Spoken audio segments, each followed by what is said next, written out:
আসসালামু আলাইকুম সবাইকে ঈদ মুবারক।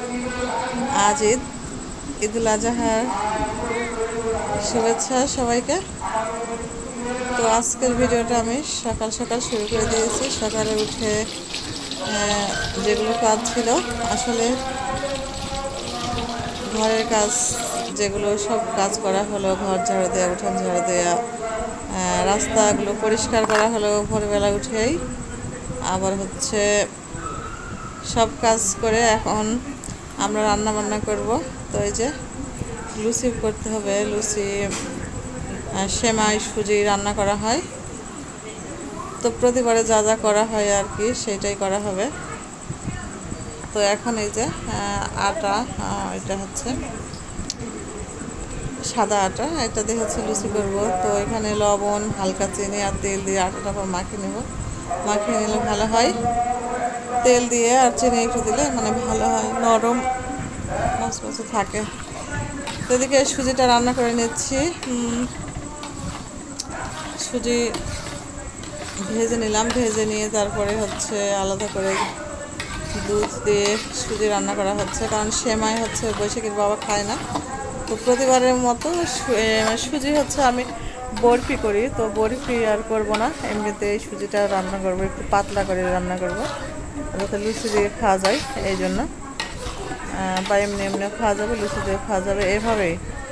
তো এবারে হচ্ছে ছোলার ডাল হালুয়ার হচ্ছে না, হালুয়া টালুয়া করছি না। তো এখানে যে কাঠবাদাম, কাজু বাদাম এগুলো দেওয়া হয়েছে কেটে এর ভিতরে। আরও দিয়েছি আমি হচ্ছে ঘি, খাঁটি গাওয়া ঘি দিলে অনেক সুন্দর একটা স্মেল, আর স্বাদটাও হচ্ছে অসাধারণ লাগে খেতে। তো এই যে হয়ে গেছে আমার সুজি রান্না। তো এখন আমি হচ্ছে সেমাই রান্না করব। ঈদের দিন সকাল সকাল উঠে রান্না বান্না হয়ে যায়।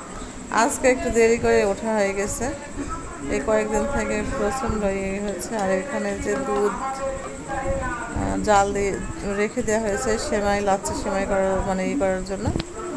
আর এদিকে যে কড়াই তেল দিয়ে লুচিগুলো ভাজা হচ্ছে।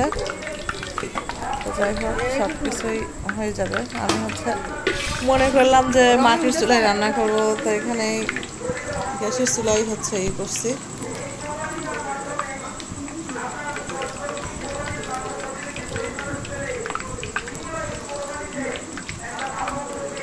তেল গরম না হতে হচ্ছে দেওয়া হয়েছে বলে ফুলকো ফুলকো হচ্ছে না। তো এবারে দিতে হবে একটু এই করে, তাহলে ফুলবে। যাই হোক, আর লুচিতে আমি কালো জিরে না দিলে লুচি খেতে পারি না। আসলে কালো জিরে দিলে অনেক মজা লাগে আমার কাছে। লুচি কালো জিরে যদি না দিই লুচি খেতে ইচ্ছা করে না, কালো জিরে থাকতেই হবে আমার ঘরে, এরকম।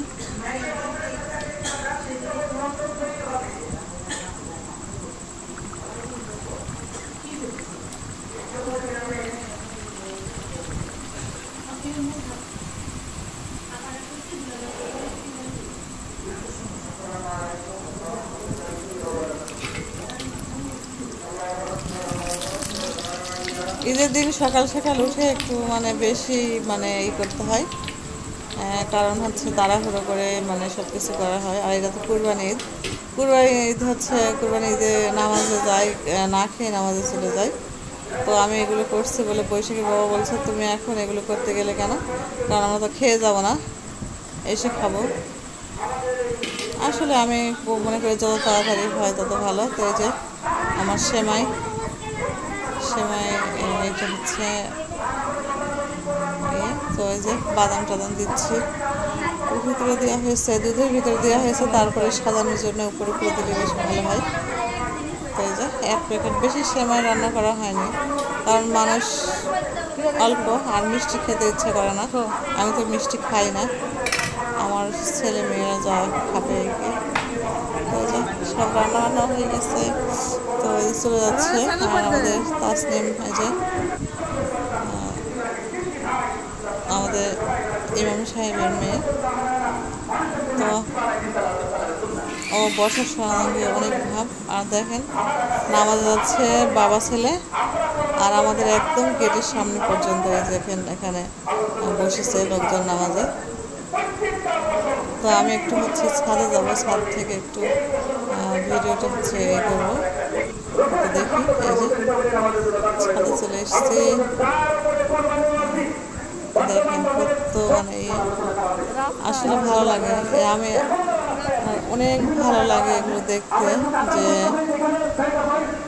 মানুষ দেখেন কতটা রাস্তা পর্যন্ত একদম নেই, ফাঁকা নেই। ছাদে মাদ্রাসার ছাদে, মসজিদের ছাদে বসে তো অনেক সুন্দর দেখেন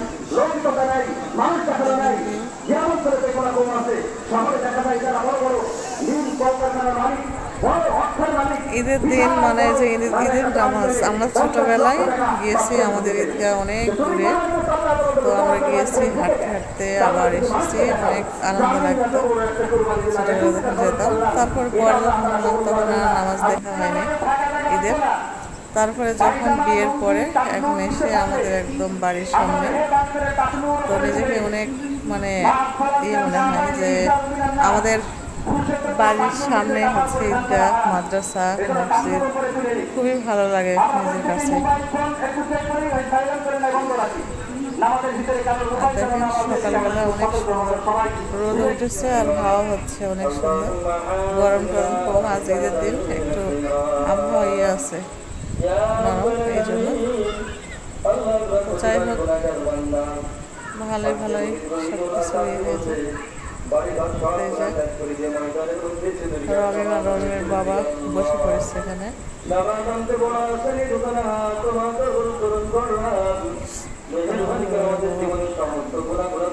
গেছে এমন অবস্থা।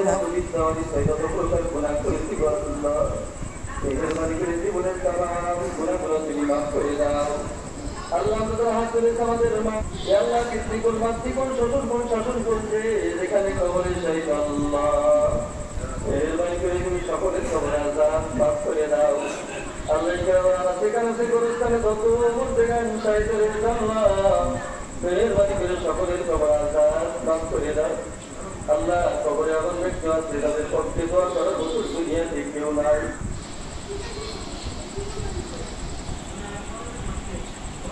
যে ছোলার ডাল দিয়ে আর হাঁসের চর্বি দিয়ে রান্না করা হয়েছে, আমার লুচি হয়ে গেছে, সব কিছুই কমপ্লিট। এখন শুধু খাওয়া দাওয়ার পালা। তো এদিকে মিতা এসছে নামাজ শেষে, যে মিতা টাকা উঠায় এখানে, তো মিতা খাচ্ছে সেমাই, সুজি, লুচি, ওর খাওয়া দাওয়া হয়েও গেছে। তো আসলে ও ভালো করে খেতে পারে না, এই জন্য যে মেঝেতে পড়েছে, আর পরে বললো বিছানার উপরে বসতো না। আর এদিকে আমার একটা ননদ, বড় শাশুড়ির মেয়ে শিফা দাদি, দাদি বলি, বড় বলে সবাই দাদি বলি, কারণ হচ্ছে প্রতিবন্ধী, মানে এক পা কাটা আমার এই ননদের। এই যে মিথ্যা টাকা নিয়ে এসছে, টাকা গুনতে হবে, এখন ওর টাকা গুনে দিতে হবে। প্রতিবারই নিয়ে আসে ও, প্রতিবার নিয়ে আসে টাকা, যে হিসাব করে, ও হিসাব জানে না, টাকা চেনে না তেমন।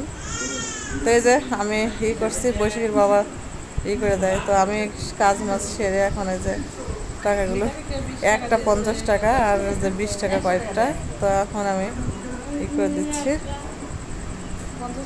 মেয়েটা খুবই খুশি। তো প্রতিবার যেরকম টাকা হয়, তো এবারে টাকা অতটা হচ্ছে নেই, কম কম।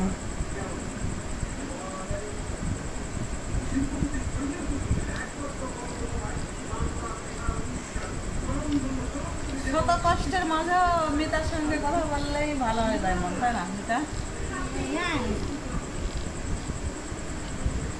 মনের মধ্যে কষ্ট যতই মানে মন খারাপ থাকে থাক, তো মিতা এসেছে হাসি খুশি লাগছে, ভালোই। তো এসে যে খাওয়া দাওয়া করলো, আর তারপরে হচ্ছে সকালের জন্য এটা রান্না করা হয়েছিল, তো পরে রান্না করা হলো এই যে খাসির মাংস, এগুলো খাসির মাংস, গরুর মাংস সবই রান্না করা হয়েছে, খাওয়া দাওয়া হয়েছে সবই।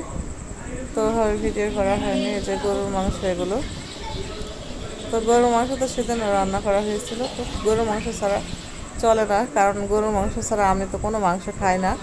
হাঁস মুরগি কবুতর মানে কোনো কিছুই, কোনো দেশি বলেন আর বিদেশি বলেন, কোনো কিছুই আমি খাই না। তো গরুর মাংসটা আমার প্রিয় খাবার। গরুর মাংস থাকবেই আমাদের বাসায়, খুব বেশিও খাওয়া হয় না, কারণ হচ্ছে আমার হচ্ছে হাই প্রেশার আর কি, এই জন্য। তো গরম গরম ভাতও হয়ে গেছে, এই যে আবার ভাত খাওয়া দাওয়া করে আবার ভাতই করা হলো, কারণ ঠান্ডা ভাত বৈশাখীর বাবা খেতে চায় না। গরম গরম ভাত না হলে ঠান্ডা ভাত খেতেই চাবে না, এমন অবস্থা। আর ভাত রান্না করে এরকম করে একটু ইয়ে করে দিলে বেশ ভালো হয়, ঝরঝরে হয় ভাতটা।